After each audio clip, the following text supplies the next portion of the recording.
আল্লাহর জাত ও সত্তা ধ্বংস হতে পারে। আচ্ছা, ডক্টর জাকির নায়েকের আরেকটা কোরআন হাদিস বিরোধী আরেকটা অনেকগুলো আকীদা আছে। আমার একটি বই আছে, the falls of doctor Naik in the light of Quran and Sunnah. এই বইটি পড়লে আপনি বুঝতে পারবেন। এই কিতাবটার নাম হলো rights of women in Islam modern or outdated.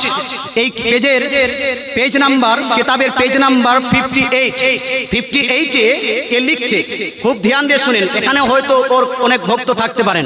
এখানে 58 এ লিখছে according to Islam. According to ইসলাম মানে কি জি? একজন ছেলে বলো তো। দেখেন ছোট বাচ্চাটা বলে দিল ইসলাম অনুসারে। এ বলছে ইসলাম অনুসারে, এ বলছে না যে অমুক মানুষের অনুযায়ী, আমার মন্তব্য অনুযায়ী, তোমার মন্তব্য অনুযায়ী, এই কথা বলছে না। কি বলছে? According to Islam there are 4 prophet women. 4 জন মহিলা নবী আছেন। কয়জন? ইসলাম অনুযায়ী।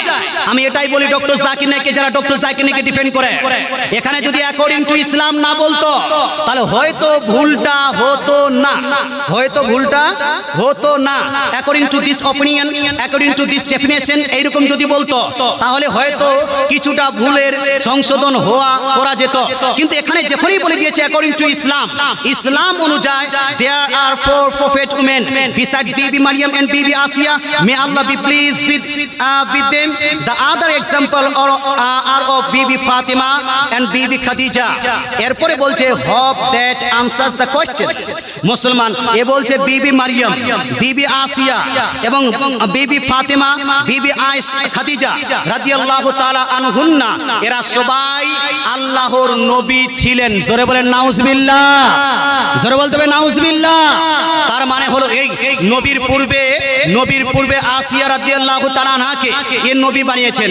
হযরতে আপনার মারিয়াম আলাইহিস সালামকে নবী বানিয়েছেন। খাদিজা রাদিয়াল্লাহু তাআলা আনহাকেও নবী বানিয়েছেন। ফাতিমা রাদিয়াল্লাহু তাআলা আনহাকে নবী বানিয়েছেন, মহিলা নবী বানিয়েছেন। এটা হলো অ্যাকর্ডিং টু ইসলাম বলছে। মুসলমান যদি ইসলাম অনুযায়ী এই কথা সত্য হয়ে থাকতো তাহলে কোরআনে থাকবে কি থাকবে না? আচ্ছা, কোরআনে যদি না থাকে কমসে কম হাদিসের মধ্যে থাকবে। না বলুন বাবা, হ্যাঁ, যদি ইসলাম অনুযায়ী এটা সত্য হতো তাহলে হয়তো কোরআনে থাকবে, না হলে হাদিসে থাকবে, না হলে কমসে কম ইজমায়ে উম্মতে থাকতো। কিন্তু কোরআনে তো এটা নাই, কোরআনে আছে এর উল্টাটা। আল্লাহ তাআলা কোরআন শরীফের মধ্যে, কোরআন শরীফ সূরা ইউসুফ আয়াত নাম্বার 109, সূরা নাহল আয়াত নাম্বার 43 এর মধ্যে এবং সূরা আম্বিয়া আয়াত নাম্বার 7 এর মধ্যে আল্লাহ তাআলা বলছেন ওয়ামা আরসালনা মিন কাবলিকা ইল্লা রিজালান নুহি ইলাইহিম। দয়ার নবী, মায়ার নবীর প্রসঙ্গে এবং মেসেঞ্জার প্রসঙ্গে আল্লাহ তাআলা বলছেন, হে নবী, আপনার পূর্বে and all the noble messengers we sent before you were exclusively men. আল্লাহ বলছেন, হে আমার নবী, আপনার পূর্বে যত নবী এবং রাসূলকে আমি প্রেরণ করেছি, পাঠিয়েছি নবী এবং রাসূল বানিয়ে, সবাইকে পুরুষের রূপেই বানিয়েছি। জোরে বলেন সুবহানাল্লাহ। আল্লাহ বলছেন কোরআনে 3টি আয়াতে, আমি যত নবী রাসূলকে প্রেরণ করেছি সবাইকে পুরুষ বানিয়েছি। ডক্টর জাকির নায়েক সাহেব বলছে কি? জোরে বলেন না বাপ। আচ্ছা, এটা কার অনুযায়ী বলছে? ইসলাম অনুযায়ী। ইসলাম অনুযায়ী এটা হলো না শয়তান অনুযায়ী হলো? জোরে বলেন না বাপ।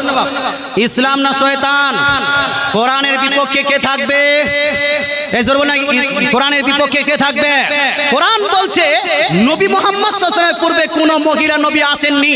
মুসলমান তাহলে এই যদি বলে ইসলাম অনুযায়ী, এটা ইসলাম অনুযায়ী হলো না, এটা ইবলিস অনুযায়ী হতে পারে, শয়তান অনুযায়ী হতে পারে। According to the opinion of শয়তান, ডেভিল, শয়তানের অপিনিয়ন অনুযায়ী 4 জন মহিলা নবী, কিন্তু কোরআন অনুযায়ী কোনো মহিলা নবী হয়নি, আগামীতেও হতে পারে না। মুহাম্মদ সাল্লাল্লাহু আলাইহি ওয়াসাল্লামের পরে কোন নবী আসতে পারে বাপ? সম্ভব? পসিবল না। There is no possibility for anyone to be a prophet or to be messenger after the Muhammad সাল্লাল্লাহু আলাইহি ওয়াসাল্লাম। নবীজির পরে কোন ব্যক্তির জন্য নবী হওয়া, প্রফেট হওয়া, মেসেঞ্জার হওয়া এটা সম্ভব সম্ভব নয়।